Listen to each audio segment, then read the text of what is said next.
I'm here to provide noise.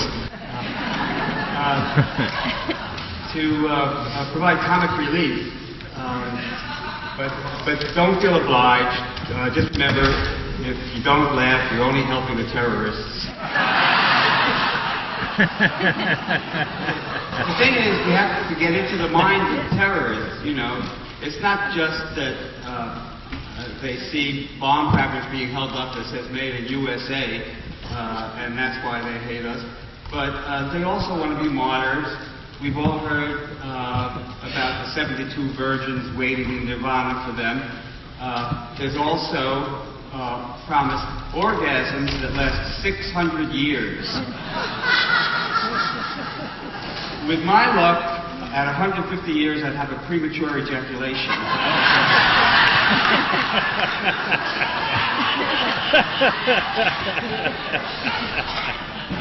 So, I think what epitomizes the Bush administration is that there was established the Office of Disinformation, and the first thing that they announced was that they didn't exist.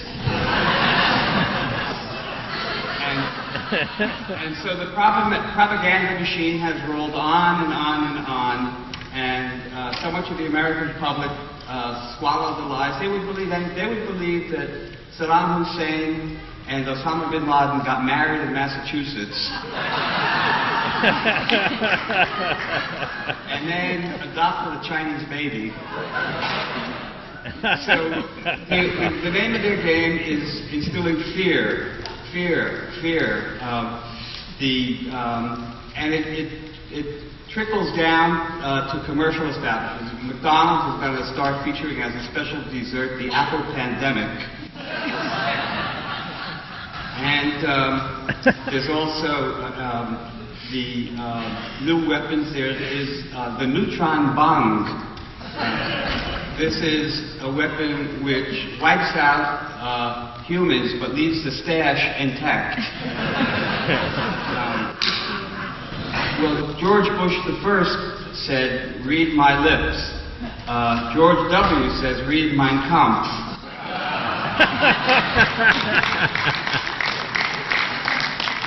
And so what they try to do is to divert our attention to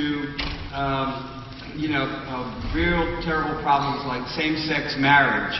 They say, well, then people will want to, necrophiliacs will want to get married too. and there are necrophiliacs who just want to settle down with one corpse. And then there are others who are promiscuous, go from casket to casket. What I do in my dream world is I interview people in the government. Colin Powell, for example, who is no longer with the government. He just wanted to spend more time with his conscience.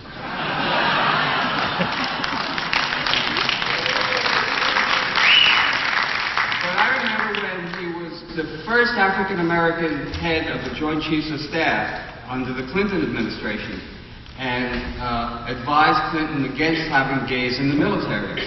I don't know why gays would want to be in the military. I don't know why heteros would want to be in the military. But I would ask General Powell, because he came from a military family, and he knew, the reason they don't want to have gays in the military is because they would make the other men in the barracks feel uncomfortable.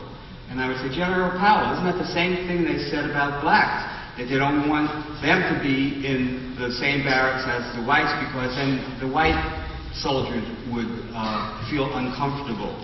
And General Powell said to me, well, you don't understand. We never told anybody we were black.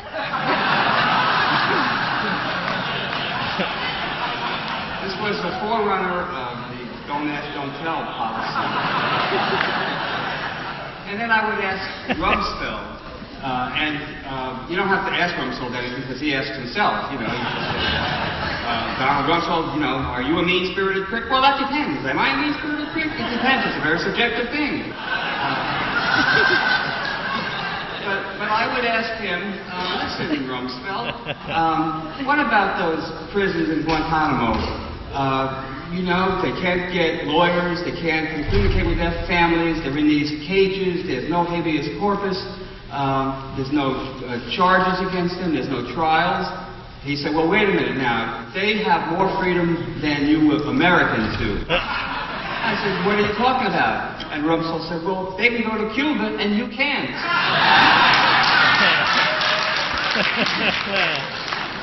I was in Cuba on the first anniversary of the revolution, and I remember I heard Castro speak, and he said, we shall not die of fear, we shall die of laughing. And, but of course he also said, I believe in term limits. So.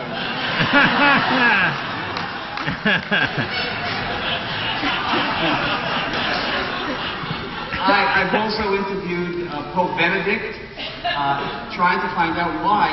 You know, you were aware that if the Muslims were upset by a bunch of cartoonists, they would be very upset at what you said about Islam. And the Pope explained to me. He said, "Look, you know, I'm not infallible." I thought the sisters would appreciate that. And I remember the previous Pope who posed with Ronald Reagan. And it became a postcard. I don't know if you saw it. It was the great communicator and the great excommunicator. Together again.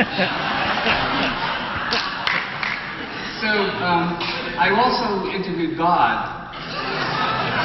I want to know, you know, if he's good enough to talk to Bush, he'll talk to me. I said, look, all this trouble in the Mideast, if your royal, what do you call it when he's all over the place? Omnipotent. No, I'm omnipresent. I'm the everything. You know everything. You see everything that ever happened, that is happening, that ever will happen. Shouldn't you have known that when you said there's going to be a promised land to the Jews, that the Arabs wouldn't exactly say, welcome, please, take my land.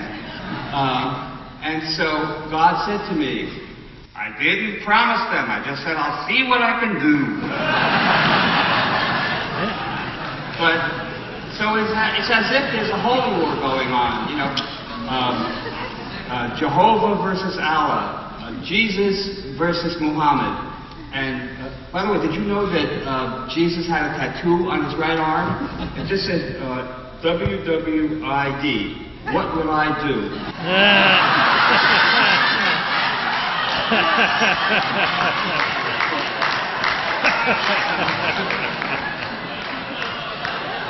And on his left arm, just a heart with an arrow going through it, just said, Mom.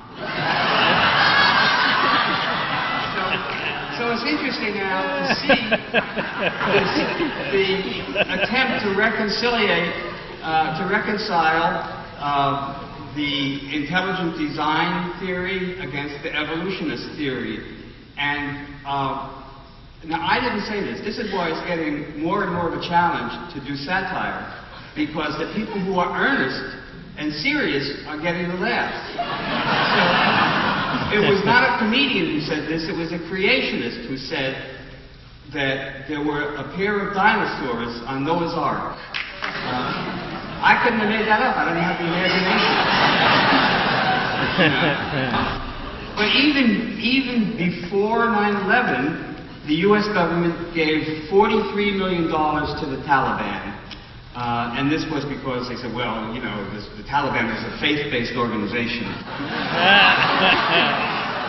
And so they have an answer for everything, you know.